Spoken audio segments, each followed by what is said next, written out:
Tu es dans la jungle et un fort grognement au loin te fait sprinter encore plus vite. Tu passes devant des rochers et des bambous sans même regarder où tu vas. Mais tu n'es pas en train de fuir. Tu cours droit vers lui. Tu te donnes une gifle pour te réveiller. Devant toi, il y a l'empreinte géante d'une créature ressemblant à un singe. C'est un gros pied. Ce n'est pas un humain, c'est évident. Et ce n'est certainement pas un gorille. Il n'y a aucun gorille originaire du sud de la Chine. Est-ce que quelqu'un te fait une farce? Ici, au milieu de la jungle? C'est peu probable. Tu continues à marcher en coupant les fourrés et les feuilles. Il fait une chaleur torride et tu transpires de partout. Tu bois une gorgée d'eau toutes les 5 minutes. Puis toutes les 5 secondes. Et pire encore, ta peau est apparemment le nouveau buffet le plus populaire du coin. Des centaines de clients affamés, enfin des moustiques, bourdonnent autour de toi en attendant une deuxième portion. Le soleil est presque couché, mais tu es déterminé à trouver ce que tu cherches. Soudain, une grande ombre bloque le soleil. Quoi qu'il s'agisse, cette chose est énorme. Tu te figes, tu as froid et tu as peur. Ton cœur s'emballe. Dois-tu te retourner? Il y a un singe Goliath derrière toi. Une empreinte aussi grande, à quoi d'autre pouvais-tu t'attendre? Il te surplombe, mesurant facilement 3 mètres, et te regarde. Est-il curieux ou affamé? Aucun des deux ne semble être une bonne option. Ce serait tellement impressionnant si tu n'étais pas complètement apeuré. Pas de mouvement brusque. Soit il va s'enfuir, soit il va te rendre absolument méconnaissable si une équipe de recherche te retrouve un jour. Tu sors lentement ton appareil photo pour prendre quelques clichés de lui. Jusqu'ici, tout va bien. Il se contente de te regarder faire ton truc. Mais au moment où tu cliques, le flash l'atteint en plein dans les yeux et il s'enfuit dans les profondeurs de la jungle. Tu as juste eu à mettre le réglage sur automatique, n'est-ce pas? Le singe que tu viens de voir était une énorme bête. Il existait jusqu'à il y a 300 000 ans et pouvait peser jusqu'à 450 kg. Les chercheurs pensent que ce singe s'est éteint, non pas à cause de la glaciation ou autre, mais parce qu'il n'a pas pu s'adapter à son nouvel environnement. Presque tout ce qui l'entourait a commencé à disparaître, y compris sa nourriture, principalement des fruits et des bambous. C'est tellement génial. Appelons-le Giganto. Ces monstres ne grimpaient pas aux arbres. Ils n'avaient pas besoin de le faire. Ils pouvaient simplement attraper ce qu'ils voulaient.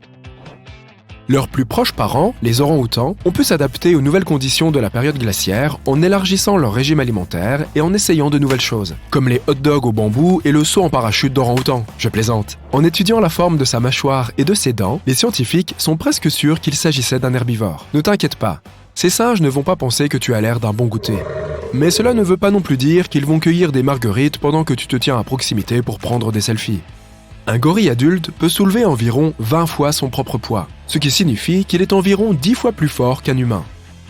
Et en moyenne, un gorille pèse environ 135 kg. Il n'est pas nécessaire de faire des calculs pour savoir qu'il ne faut pas chercher la mouise auprès de ces créatures impressionnantes. Ils peuvent abattre un bananier sans même transpirer, et pourraient probablement battre 5 fois le record du monde sur le banc de muscu. Giganto déchirerait tout au JO, littéralement. Tu es encore sous le choc, même si un serpent se faufile le long de ton bras. Tu te ressaisis et tu t'en débarrasses. Tu as déjà eu ta dose de flip du jour. Un serpent ne te fait même pas tressaillir. Es-tu vraiment tombé nez à nez avec un vrai giganto? Peut-être le dernier de son espèce. Tu cours vers tes collègues et ils n'en reviennent pas. Le lendemain, tu rassembles certains des chercheurs les plus courageux et tu retournes dans la jungle. Tout semble si paisible. Accompagné de ton équipe, tu marches dans le paradis des pandas avec des bambous à perte de vue. Mais aujourd'hui, tu es à l'affût du grand-père de Panda. Si c'est un giganto que tu as vu ce jour fatidique, il y a de fortes chances qu'il aime cette bambouseraie.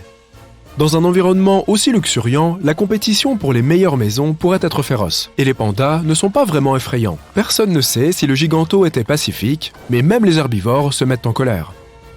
Tu reviens sur tes pas jusqu'à l'endroit où tu as rencontré la créature l'autre jour. Rien, pas un seul indice. Puis, des empreintes de pas.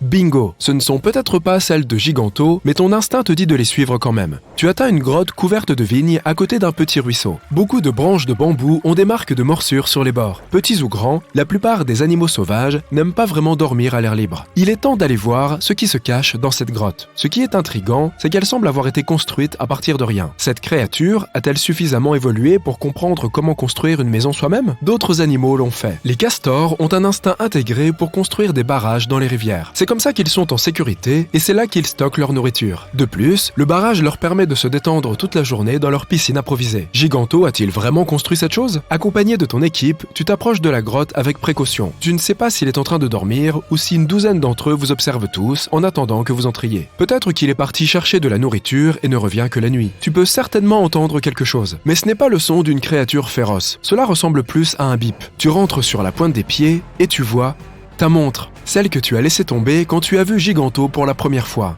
Sorti de nulle part, tu ressens un grondement, tremblement de terre. Non, c'est plus profond. Ça semble émotionnel. C'est un grognement.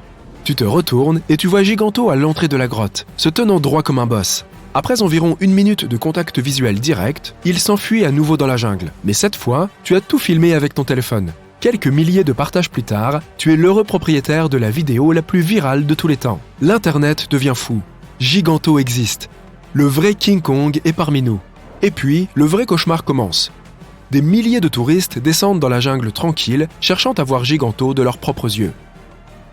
Hôtels, restaurants, tours guidés, nouvelles routes. La jungle ne sera pas tranquille longtemps. Hollywood a des problèmes. Il a déjà fait un tas de films sur les singes, mais il s'avère que le vrai singe est bien plus cool que leurs rêves les plus fous. Le meilleur film de singe de tous les temps s'avère être un documentaire sur Giganto. Contrairement aux autres créatures qui sortent de l'ombre, le retour d'un Giganto n'est pas aussi dangereux que celui d'un mégalodon. Tu te souviens de Meg, le plus grand requin et prédateur marin à avoir jamais parcouru les océans? Un requin assez grand pour mordre un bateau, ce qui n'est pas vraiment bon pour l'industrie de la pêche. Et si le titanoboa revenait à la vie? Un constrictor géant de 12 mètres, un serpent vicieux de la longueur de 2 girafes. Au moins, le Giganto ne peut pas t'avaler en entier. Le Giganto finirait probablement par être bon pour les mouvements de conservation, une autre partie impressionnante de la nature que nous devons protéger. Je ne serais pas surpris que le Giganto devienne le nouvel animal national de la Chine. Fais-lui de la place, petit panda. Et il ne serait probablement pas une menace pour nous, bien au contraire. Les humains détruisent leurs habitats tous les jours. Qui sait, les Gigantos pourraient commencer à vivre plus près des villages ruraux, peut-être même interagir avec les humains. Mais s'ils sont protégés, ces grands singes pourraient réussir à survivre. Tout comme les pandas, ces animaux ont un régime alimentaire très limité et doivent être observés en permanence si nous voulons que leur nombre augmente. Ils pourraient même révéler des indices de notre passé. L'Homo sapiens avait de nombreux autres descendants qui ont tout simplement disparu ou qui n'étaient pas assez forts pour survivre et coexister. Nous ne savons pas à quel point ces créatures étaient avancées par rapport à leurs homologues. Pouvaient-elles utiliser des outils? Communiquer? Nous pouvons enfin le découvrir.